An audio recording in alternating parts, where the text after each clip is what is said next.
Black lights and booze burn when I record for Watts. And every black like Troy Davis who never had a fair shot.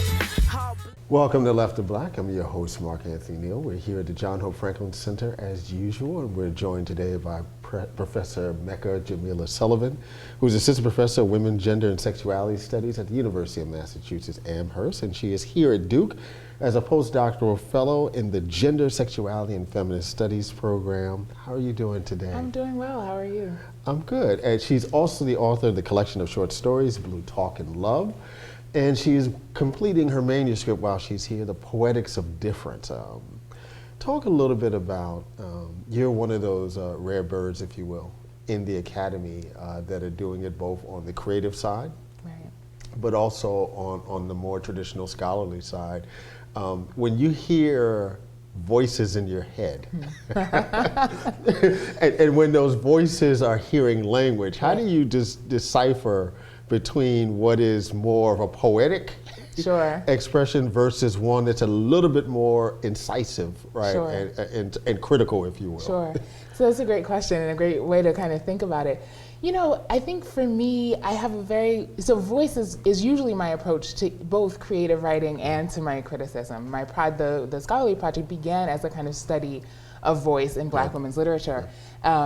So in some ways, there really isn't that much of a distinction for me sort of intellectually, but I do tend to approach creative writing with a kind of a narrative voice in mind. So I write often in the first person. And so, you know, if I'm sort of thinking through a character, that's usually the place where I'll start in my creative work, whereas in my scholarship, I'm actually looking at other writers and the ways in which they approach a voice. So in some ways, the praxis is quite different from me, even as the kind of experience and the goal is similar. You just recently published a collection of short fiction, That's right. Blue Talk and Love. Right. Talk a little bit about the title. So it comes from the Earth, Wind, and Fire song, September. I won't bother to sing it. That's not one of my vocal gifts. But the lyrics, you remember the 21st night of December, only blue talk and love, remember? So it's actually the title of one of the stories the title track, if you will. That's right, it's the title track, exactly. And music figures pretty prominently in the collection and in all of my creative and my scholarly writing. So that piece, you know, I'm thinking about sort of blue talk, you know, the ways in which blueness kind of connotes a depth of emotion, but also the phrase kind of blue talk as a signifier for, you know, conversations around the erotic and around sexuality. So I thought, you know, it's a fabulous line. What does Jay-Z say, right? You made it a hot line and made it a hot song. No, I'm crying. My objective was to take that line. Hot line and make it a hot book. Make it a hot book, An exactly. erotic book. That's right, it hot in many ways. That was my objective. So. It is a New York City book. Yes. It is a Harlem book. Yes. Talk about, as someone who grew up in Harlem, grew up in New York City, how that landscape, how that cityscape still impacts the way that you think about your creative work, and may actually also impact the way you think about your scholarly work. Absolutely, it does. So, I mean, and in many ways, right, as you said, sort of the landscape of Harlem is a kind of very rich presence, you know, for me in my own intellectual life. You know, in both the creative and the scholarly work, I'm thinking about difference and its relationships to vocal expression and sort of narrative expression. So growing up in New York, you know, I grew up hearing multiple languages, right? Sort of hearing lots of different kinds of voices, several versions of English, including, you know, and Spanish and French and many other languages. I grew up speaking Spanish, actually, you know, from a very young age. And so all of that kind of comes through in the book. And I'm, you know, in the collection, I'm thinking about how this kind of multiplicity of languages really kind of conveys a lot of different experiences about Black womanhood. And, you know, again, the themes are pretty similar, in fact, to my scholarly work. Without New York and without having grown up in New York, I don't think that I would have that kind of deep interest in the relationships between voice and identity. And certainly, you know, the availability of lots of different voices, you know, kind of being able to access different languages and understand and think through the nuances of language is a huge byproduct. As extended to things like everything from aromas to, you know, to visual sights and sounds. I mean, all of those kinds of things. Right, all of that. And I think that landscape of Harlem will endlessly be of interest to me. You know, Harlem is always in my heart. I'm a Harlem woman. And I don't see that changing. Let me stay with that for a second. Sure. Right? You said you're a Harlem woman. Right. What did the Harlem of Mecca Jamilah Sullivan at 11 years old look like versus what the Harlem looks like in 2017? I grew up in the Bronx, right? So I Right, got, right. we went to church in Harlem and, Yes. and things like that. But, I drive around Harlem now, let's say 116th Street.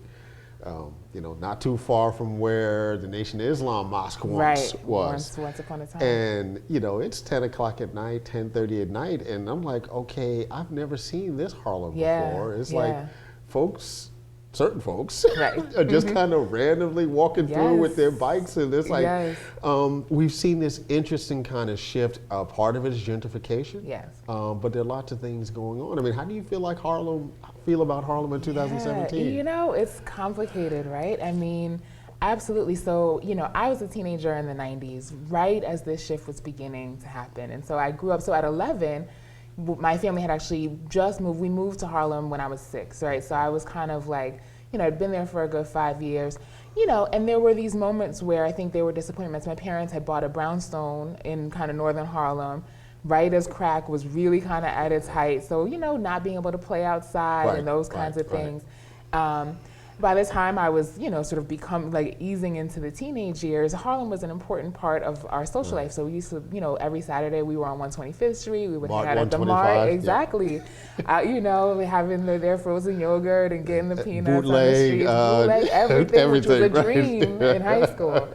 And then, when Clinton moved to the state office building, right, and you started to see larger franchises coming through. I remember when the Starbucks first hit on Lenox and thing that seemed like Bath a kind and of Body Works. Bath and Body Works. We talked about the Disney store, right? That came through.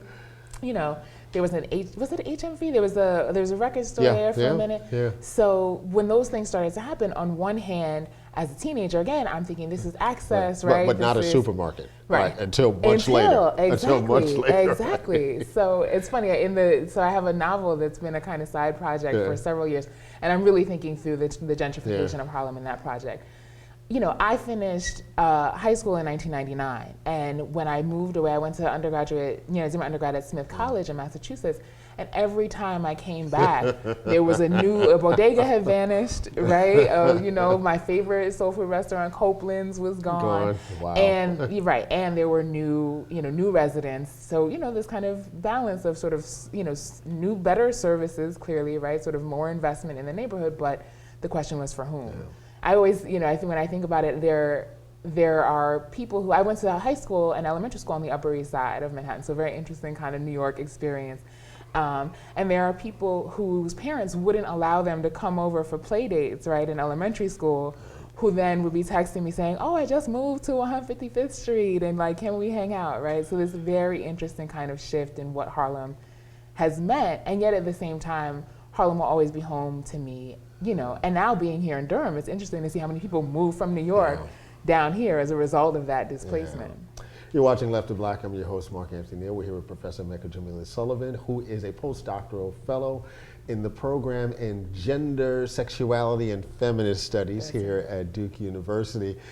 We're in a historical moment, right, a political moment in which there are demands, particularly amongst black thinkers, to have incisive strategies to respond to what a Trump presidency might mean. There are folks who, wanted black scholars to be much more incisive even during the Obama era. But you're someone who lives in the world of imagination. What do you say as a creative in this moment? When there's so many demands for what are the concrete strategies to do this, this, and that. Right. What is the role of both black creativity, but also just broadly the black imagination in kind of working through the conditions of this moment? Right. It's such an important question, and it's wonderful to see people asking that question, right? I mean, you have Toni Morrison coming out talking about sort of the role of the artist in moments like this. We just heard from Hortense Spillers, who said this is the time when writers write, right? And I think that that's absolutely the case. I think the number one responsibility of the creative is to create in a moment like this, right? When we think about living in the imagination, part of that is about the capacity for imagining possibilities other than the ones in which we're living, right? And so, I think having the, sort of taking the time to invest in thinking through this moment from a place of sort of problematizing what's going on and really thinking through what solutions would look like. Many people are talking about the ways in which Octavia Butler has kind of called this moment, right? 30 or 40 years ago. Right. the question is, artists can create art, but our communities and our social landscapes listening. Right. And I'm happy to see that at least in some corners of the kind of social world right now, people are looking to artists and looking to see what artists are going to do. Because the Black Arts Movement wasn't oppositional to the Civil Rights Movement. Right, It wasn't exactly. oppositional to the Black Power Movement. Exactly. Right? It went in concert. Right? Exactly. It was hand in hand. And I would say too that for many writers and artists in the Black Arts Movement, it was also in conversation, right? In concert and also in conversation, especially for women writers of the Black Arts Movement, right? Trying to sort of push back on some of the ideologies that we saw there. In my class, I'm teaching this class on Black feminist literature and poetics, and this was our first class after the inauguration, just happened yesterday.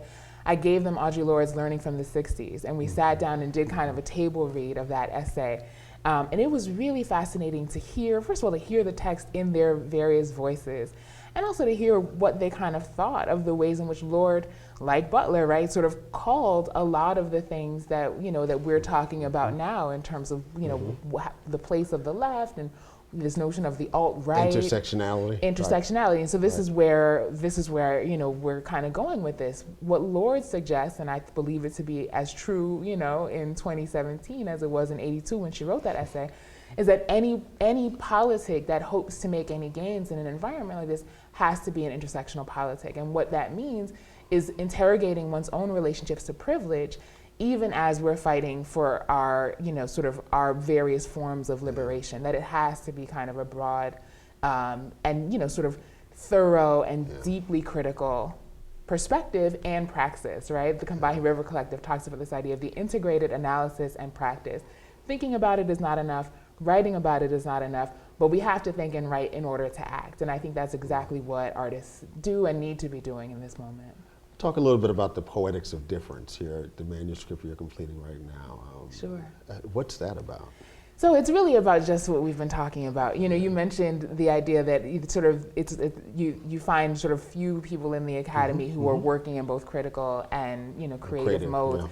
And I'm arguing that maybe that's not as much the case as we might think, that the kind of history of African American and African diaspora literary praxis is very much engaged in multiple genres at the same time. So you think about figures like Du Bois, figures like Frederick Douglass, even Baldwin, Fred Moten, right, exactly. And Bell Hooks. And so think, extending from the kind of foundational, canonical, 19th century and earlier writers to the contemporary moment. Writers like Ntozake Shange, Audre Lorde, who we've been talking about, Toni Morrison, right, who are working in these multiple modes. Right. And my argument is basically that they must use multiple modes to articulate the nuances, in this case, of Black women's identity.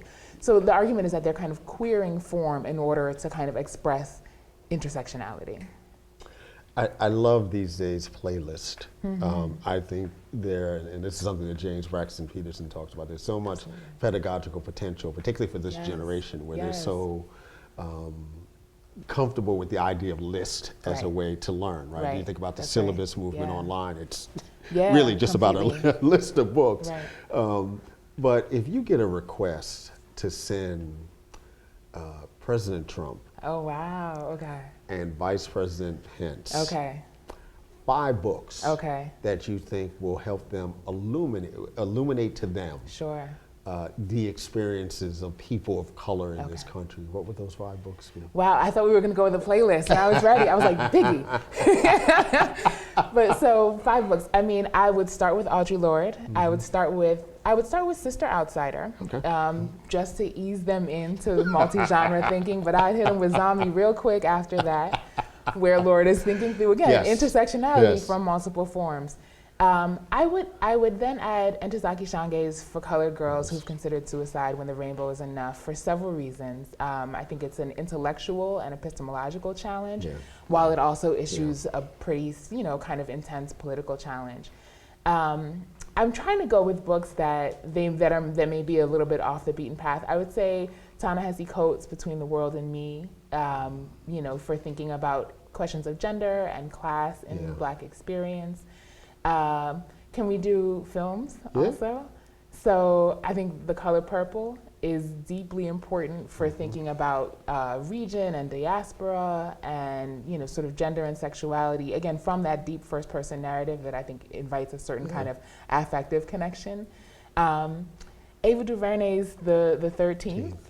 You know, I mean, he needs to see it more than anybody. Just nominated for an Academy Was Award it? Oh, in excellent. documentary. Okay. Great to know. Yeah. And then I would go with Toni Morrison's jazz because of the way in which jazz, if you read it all the way through, really kind of invokes the reader, you know, in those last lines, right? Look where your hands are now, forces you to pay attention to all that she's been saying about blackness, class, gender, and sexuality. You know, jazz is my favorite Toni Morrison, and the only one that I personally can teach. Oh, interesting. And part of it is that, you know, it's relatively short and compared to some of her other books. Sure.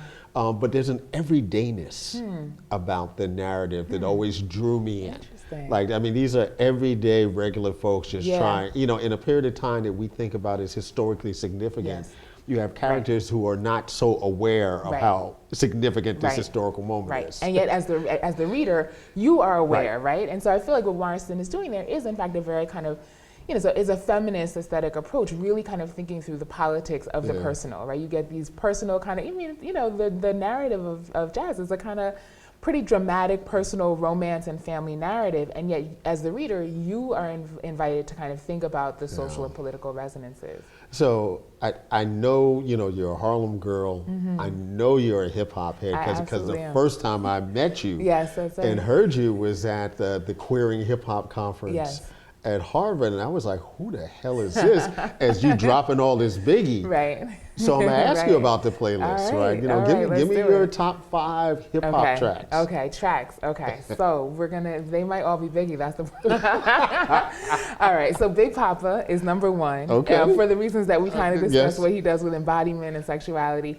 Juicy, because of Juicy does this interesting thing with the kind of taking the kind of rags to riches narrative of hip hop, right? That especially in the 90s is a really, you know, an important kind of way of thinking through social mobility. But I think with the technology of the sample, it really kind of upsets temporality and the kind of class linearity. This is a paper I would love to write one day. I have to also shout out Las Crudas Cubensi, which is a lesbian hip hop group from Cuba, Afro-Cuban lesbian hip hop group. They're a phenomenal group, and a lot of their, I mean, I teach a lot of their texts, but I think La Gorda in particular, which means the fat woman or the fat girl, is a song that people really need to be paying attention to. Revolucion is another one where they're thinking through intersectionality, again, in multiple languages, and just dope beats, dope lyrics. You know, hip hop in other languages can be a challenge just because of sort of metric patterns and that kind of thing, and they kill it every time. Then I guess I would go to, I'm trying to decide which Missy track. You know, I guess I'll say The Rain. You know, because of just the kind of imagination and part of that is Hype Williams in the video too. And her introduction to us, right? It's like, absolutely. I mean, she kind of like just broke the whole scene open. She outbusted Busta. She really did, and she kind of like nuanced it. She brought some Sade to it, right? In a way, in terms of slowing the pace down and thinking about embodiment in these different ways. And then I guess the last one will be a tie between Scenario, Tribe Called Quest, speaking of Busta, whose verse on that song still, I have issues with Busta, but that verse you kind of can't, right? And Rapper's Delight, Sugar Hill Gang. Okay.